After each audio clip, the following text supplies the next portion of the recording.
ప్రత్యేక రాష్ట్రం కావాలని కోరుకున్న నాయకులు చెన్నారెడ్డి గారు తీసుకొచ్చారు ఇక్కడికి. ఆయన తీసుకొచ్చారు ఇక్కడికి. 50 సంవత్సరాలు కలిసి ఉన్న రాజధాని ఇక్కడ సడన్గా పోయి మీరు ఇక్కడ రాకూడదు అని కొంతమంది నాయకులు, తెలంగాణ ప్రజలు వేరు. నేను మొదటి రోజు నుంచి చెప్తా ఉన్నా, పాలకులు వేరు, ప్రజలు వేరు. తెలంగాణకి అన్యాయం చేసిన పాలకుల్ని, దాంట్లో పవన్ కళ్యాణ్ కూడా వాడిని కూడా ఉరిదీసాను పర్లా. పాలకులు వేరు, ప్రజలు వేరు. మీరు పాలకులను తిట్టుకున్న ప్రజలను తిడితే, విద్వేషాలు రెచ్చగొడితే ఈ దేశం ఎటుపోద్ది? సూరత్లో తెలుగు ప్రజలు ఉన్నారు. రేపొచ్చిన గుజరాతీ మనుషులందరూ గుజరాతీస్ అందరూ కూర్చొని తెలుగు వాళ్ళు ఇక్కడ ఉండకూడదంటే కుదురుద్ది అక్కడ? నాందేడ్లో ఉన్న తెలుగు వాళ్ళు, షోలాపూర్లో ఉన్న మన తెలంగాణ తెలుగు వాళ్ళు అందరూ కూర్చోబెట్టి మా మహారాష్ట్రీయులు తిరగబెడితే ఏమవుద్ది? దేశం నిలబడద్దా? దేశం ఒకటిగా ఉంటుందా? ఎంతకాలం తిడతారు? ఎంతకాలం?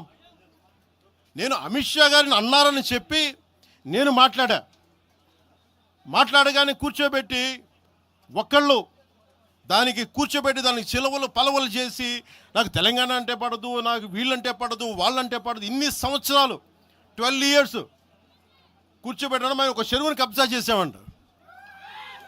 నాకేం పర్లేదు.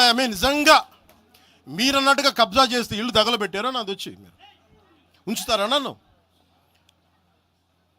ఒక్కొక్కళ్ళు కూర్చోబెట్టి 111 జీవోలు ఏమేం చేశారు అటు చూసిపోండి, అటు చూడండి.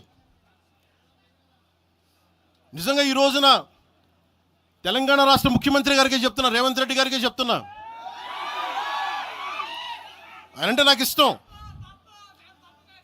ఆయనంటే గౌరవం నాకు. కానీ వారికే నేను చెప్తా ఉన్నా, తెలంగాణ ప్రభుత్వానికే చెప్తున్నా, పవన్ కళ్యాణ్ కనుక ఆ చెరువుని ఒక చెరువును ఆక్యుపై చేసుకున్నాడంటే సంతోషంగా చెప్తున్నా, ఈ రోజున తెలంగాణ ప్రభుత్వానికి రాసి ఇచ్చేస్తున్నారు. అలాగే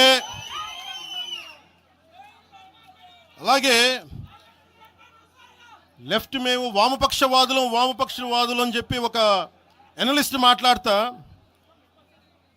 ఇది ఎలా ఉంటుందంటే, ప్రపంచ కార్మికులారా ఏకం కండి అని చెప్పే వామపక్ష భావజాలం ఈ రోజున ప్రాంతీయతకు వచ్చింది. ఆ వామపక్ష భావజాలం చెప్పే వ్యక్తి అనలిస్ట్ ప్రకారం ప్రపంచ కార్మికులారా ఏకం కండి చెప్పే వామపక్ష భావజాలం ఈరోజు ఎక్కడికి వచ్చింది? ఆయన చెప్పిన విధానం ప్రకారం ప్రాంతీయతకు వచ్చింది. కమ్యూనిజం ఎందుకు చచ్చిపోయిందండి? ఇలాంటి వాటి వల్ల చచ్చిపోద్ది. ఈరోజు గద్దర్ గురించి మాట్లాడతారు.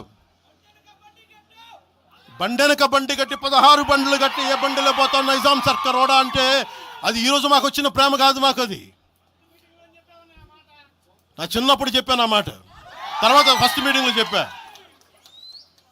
గద్దర్ గారు బతికున్నప్పుడు మీరందరూ ఏమయ్యారా? గద్దరన్న బతికున్నప్పుడు మీరందరూ ఎక్కడున్నారు? గద్దరన్న వెన్నులో బుల్లెట్లు దిగితే గద్దరన్న నా దగ్గరికి వచ్చాడు. ఒకటి అడిగాడు ఆఫీస్కి వచ్చి, మన జర్నలిస్ట్ కాలనీలో ఉండే జనసేన ఆఫీస్కి వచ్చి, అరే తమ్మి నాకు బుల్లెట్లు దిగినీరా, నాకు వెనకాల నన్ను స్వేచ్ఛగా రే అని పిలుచుకునే అంత చనువు మా ఇద్దరి మధ్య, నాకు బుల్లెట్లు దిగినీరా ఈ వెన్నులో, నడవాలంటే ఇబ్బందిగా ఉందిరా, నాకు కారులో పోవాలంటే ఆటోలో తిరగలేకపోతున్నా, ఒక అండంగా అడుగుతున్నా, హక్కుగా అడుగుతున్నా, బండి కొనివరా అంటే ఆయన ఒక 24 గంటలు 3 రోజుల్లోనో 2 రోజుల్లోనో బండి కొనిచ్చాను నేను ఆయనకి. ఇప్పుడు ఎందుకు చెప్తున్నానంటే ఆ రోజు నేను చెప్పుండొచ్చు, నేను చెప్పట్లా. మీకేం తెలుసు గద్దర్ గారి గురించి? మీకేం తెలుసు? మీరేం మాట్లాడతారు గద్దర్ గారి గురించి? బతికున్నప్పుడు ఆయనకి ఏం చేశారు? మీరందరూ బతికున్నప్పుడు మీరేం చేశారు ఆయనకి? మీరు పర్మిషన్ ఇవి కూడా ఇవ్వాలా? మీరు ఒక్కళ్ళు మాట్లాడలా? ఏదైనా అవసరం వస్తే నా కాడకు వచ్చి ఆయన గద్దరన్న ఏంటి ఏమనుకుంటున్నారు మీరు? నేను పాలిటిక్స్లోకి వచ్చాక తెలుసు అనుకుంటున్నారా గద్దరన్న? మీరందరూ చూసిన ఖుషీ సినిమా చూసిన తర్వాత చిరంజీవి గారు ఫోన్ చేశారు నాకు, అరే గద్దర్ గారు ఫోన్ చేస్తున్నారా నీకోసం, ఒకసారి నేను కలవాలంటాను. ఆయన ఒకటే మాట అన్నారు చూసి, అరే మా పోరలు చూపించిన రా బాబు నీ సినిమా పాట, దాంట్లో నువ్వు భారతదేశాన్ని తాకట్లో పెట్టే విజువల్ పెట్టావంట, నువ్వు మాకు అర్థమవుతుందా, మా భావాలు అర్థం చేసుకునేవాడు అని చెప్పి.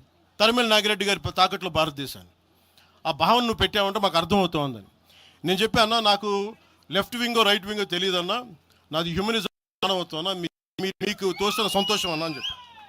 ఆ రోజు నుంచి ఆయన చనిపోయేదాకా, ఆయన అంతిమ ఘడియల వరకు ఆయన హాస్పిటల్లో ఉంటే వెళ్ళి కూర్చొని, అన్నా మీకు ఏం కావాలో చెప్పండి అంటే, ఏం వద్దురా తమ్మి, తెలంగాణ యువతకి కానీ ఆంధ్ర యువతకి కానీ భారతదేశంలో యువతకి భవిష్యత్తు వాళ్ళదని చెప్పు, ఆయన నాకు రాసిస్తే, ఆయన నాకు ఒక లెటర్ రాసిస్తే